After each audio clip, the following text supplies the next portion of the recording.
नमस्कार, आपका स्वागत और अभिनंदन। संबंध और फलन चैप्टर चल रहा था। इसमें आज हम दूसरा टॉपिक संबंध और उसका निरूपण का अध्ययन करेंगे।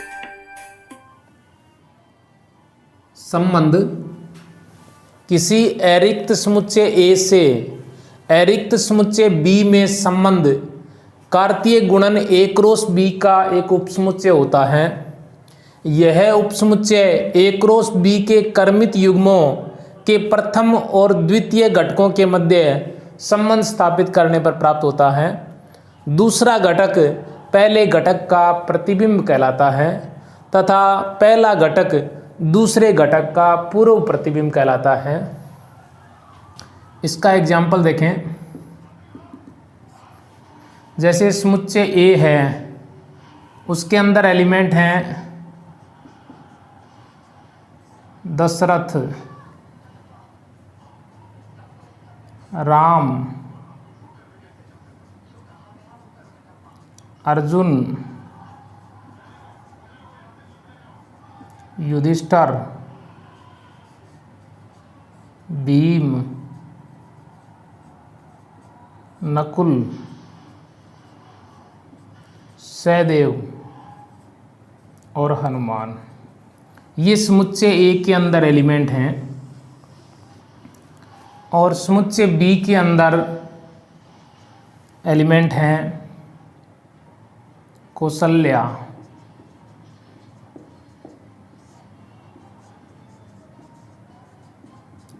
सुमित्रा, कैकेयी, द्रौपदी, सीता। समुच्चय A और B दिए गए हैं। समुच्चय A और B में संबंध ये है कि B जो है वो A की पत्नी है, अर्थात A B का पति है। तो इसमें देखें तो दशरथ की पत्नी कौशल्या, सुमित्रा, कैकेयी और राम की पत्नी सीता, अर्जुन की पत्नी द्रौपदी, युधिष्ठिर की पत्नी द्रौपदी, भीम की पत्नी द्रौपदी, नकुल की पत्नी द्रौपदी, सहदेव की पत्नी भी द्रौपदी। और इधर हनुमान जो है वो शादीशुदा नहीं थे, उसकी कोई पत्नी नहीं है। अर्थात समुच्चय A से समुच्चय B में संबंध जो है वो देखें तो समुच्चय A के एक अवयव का समुच्चय B के कई अवयवों से संबंध हो सकता है और समुच्चय A के कई अवयवों का संबंध समुच्चय B के एक अवयव से हो सकता है। और ऐसे भी अवयव हो सकते हैं A और B में जिनका परस्पर कोई संबंध नहीं हो। पुनः देखें, समुच्चय A के एक अवयव का इसके एक से अधिक अवयवों से संबंध हो सकता है।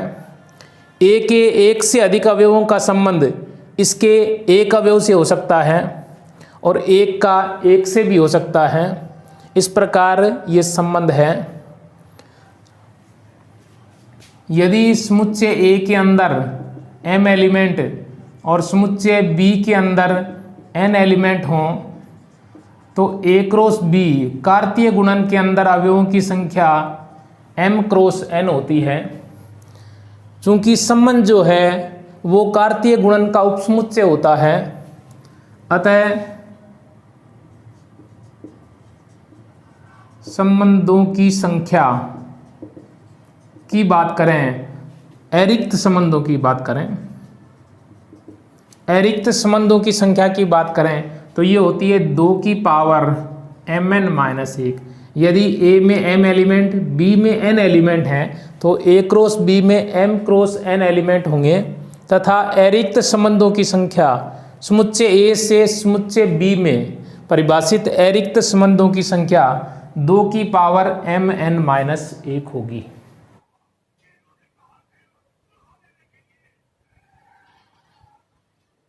संबंध का निरूपण।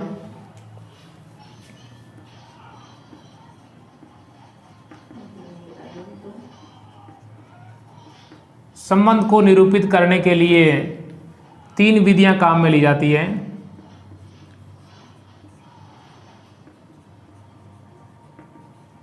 तीर आरेख विधि समुच्चय निर्माण विधि और तीसरी रोस्टर विधि। अर्थात संबंध को निरूपित करने के लिए तीन विधियां काम में लेते हैं। तीर आरेख विधि, जो समुच्चय ए को समुच्चय बी के द्वारा तीर के द्वारा दिखाया गया है, ये विधि जो है वो तीर आरेख विधि कहलाती है। इसके बाद में बात करते हैं समुच्चय निर्माण विधि। समुच्चय निर्माण विधि के अंदर दोनों समुच्चयों के मध्य क्या संबंध है ये दिखाया जाता है। अर्थात इस प्रकार लिखा जाता है, संबंध R बराबर एक्स वाई कर्मित युग्म के रूप में वाई एक्स की पत्नी है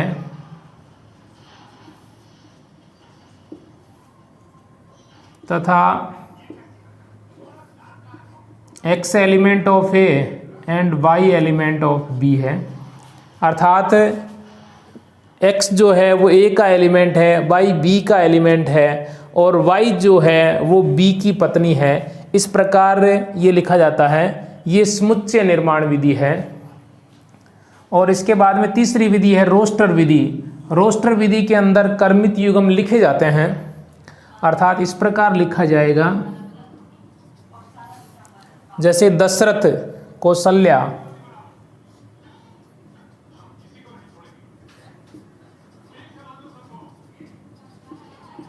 दशरथ कौशल्या, दशरथ सुमित्रा,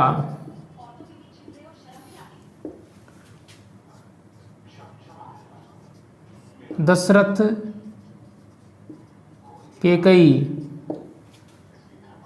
उसके बाद में राम सीता,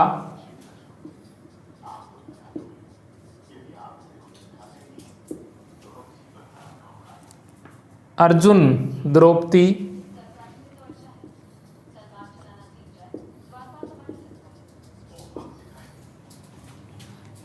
युधिष्ठिर,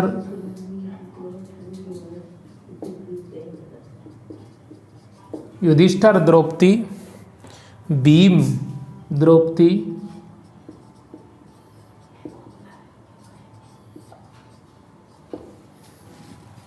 नकुल,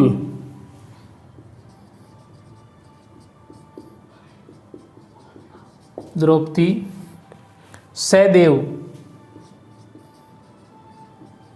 द्रौपदी। इस प्रकार इस विधि के अंदर ये सारे एलिमेंट लिखे जाते हैं, अर्थात सारे कर्मित युग्म लिखे जाते हैं। जैसे ये तीन कर्मित युग्म हो गए, 3, 4 और 5 ये हो गए, तो 9 कर्मित युग्म हो गए। 1, 2, 3, 4, 5, 6, 7, 8 और 9। इस प्रकार ये रोस्टर विधि होती है। अर्थात इसमें 3 विधियां हैं। तीर आरेख विधि, जिसमें इस प्रकार से तीर के द्वारा दर्शाया जाता है। समुच्चय निर्माण विधि में उसका नियम लिखते हुए दर्शाते हैं, जैसे वाई एक्स की पत्नी है, x element of A, y element of B और एक्स वाई। और इस विधि के अंदर सारे कर्मित युग्म लिखे जाते हैं। इस पर संबंध का प्रांत तथा परिसर, यदि R समुच्चय A से समुच्चय B में परिभाषित कोई संबंध हो तो R के कर्मित युग्मों के प्रथम अवयवों के समुच्चय को R का प्रांत तथा द्वितीय अवयवों के समुच्चय को R का परिसर कहते हैं। अर्थात यदि संबंध R इस प्रकार हो, कर्मित युग्म AB, A element of A and B element of B, इस प्रकार से संबंध परिभाषित हो, तो प्रथम अवयवों का जो समुच्चय है वो प्रांत कहलाता है। अर्थात R का प्रांत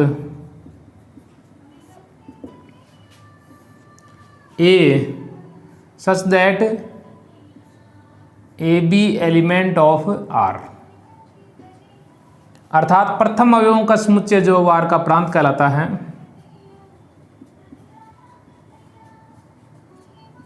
R का परिसर द्वितीय अवयवों का जो समुच्चय बनेगा वो इसका परिसर कहलाएगा, अर्थात B A B element of R. इस प्रकार ये आर का प्रांत और परिसर होता है। आर का सह प्रांत, समुच्चय बी जो है वो आर का सह प्रांत कहलाता है। आर का प्रांत समुच्चय ए का उपसमुच्चय होता है। इसी प्रकार आर का जो परिसर है वो समुच्चय बी का उपसमुच्चय होता है। संबंध के निरूपण और प्रांत परिसर सह प्रांत को एक एग्जाम्पल के द्वारा देखिए। ये 7वां एग्जाम्पल है। मान लीजिए कि a बराबर 6 प्राकृत संख्याएं हैं। r जो है वो x y बराबर x प्लस 1 इस प्रकार संबंध परिभाषित है। तो इस संबंध को हमें तीर आरेख द्वारा दर्शाना है। यह संबंध जो a से a में परिभाषित है। r के प्रांत, सह प्रांत और परिसर लिखिए। तो सबसे पहले इसको रोस्टर रूप में लिख लें आप। तो r बराबर x का मान जैसे 1 रखें तो y का मान 2 प्राप्त हो जाएगा। इसी प्रकार x का मान उसमें 2 रखें तो y का मान 3, और 3 रखें तो 4, 4 रखें तो 5, और 5 रखें तो 6 प्राप्त हो जाएगा। अब आगे अगर हम यहाँ 6 रखते हैं तो 6 प्लस 1 7 हो जाएगा, जो समुच्चय ए का एलिमेंट नहीं रहेगा। इसका मतलब 6 7 जो है वो इसका कर्मित युग्म नहीं होगा। अर्थात संबंध आर के अंदर 1 2 3 4 5 ये 5 कर्मित युग्म होंगे। ये इसका रोस्टर रूप है। इसको तीर आरेख के द्वारा दर्शाएं। तो समुच्चय ए के अंदर 1 2 3 4 5 और 6 एलिमेंट हैं, और समुच्चय बी नहीं, समुच्चय ए ही 1 2 3 4 5 और 6 एलिमेंट हैं। इसके 1 का संबंध 2 से है, इसके 2 का संबंध 3 से, 3 का 4 से, 4 का 5 से और 5 का 6 से। 6 का किसी अवयव से संबंध नहीं है, क्योंकि यहाँ 6 रखते हैं तो 6 प्लस 1 7 हो जाता है। तो 7 इसमें सेकंड जो समुच्चय है उसमें अवयव नहीं है, अतः 6 और 7 इसका अवयव नहीं होगा। इसके बाद हम बात करते हैं आर के प्रांत। इनके प्रथम अवयवों से निर्मित समुच्चय 1 2 3 4 और 5, ये समुच्चय जो है वो प्रांत कहलाएगा। 1 2 3 4 और 5 ये इसका प्रांत होगा।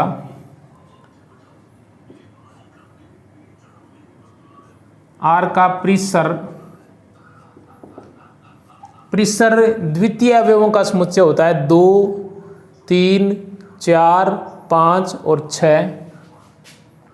2 3 4 5 और 6। आर का सह प्रांत, सह प्रांत दूसरा समुच्चय होता है। जैसे ये पहला समुच्चय है, ये दूसरा समुच्चय जो है वो सह प्रांत होता है, जिसके अंदर समुच्चय ए के अंदर 6 एलिमेंट हैं, अर्थात समुच्चय ए ही होगा। 1 2 3 4 5 और 6। इस प्रकार इसके प्रांत, परिसर और सह प्रांत ज्ञात कर सकते हैं। ये इसका रोस्टर रूप है और ये इसका तीर आरेख विधि है। धन्यवाद। जुड़े रहिए मेगा माइंड ई क्लासेस से। मैं आपके लिए रोजाना एक से बढ़कर एक लेसन तैयार करता रहूँगा। पुनः बहुत बहुत धन्यवाद।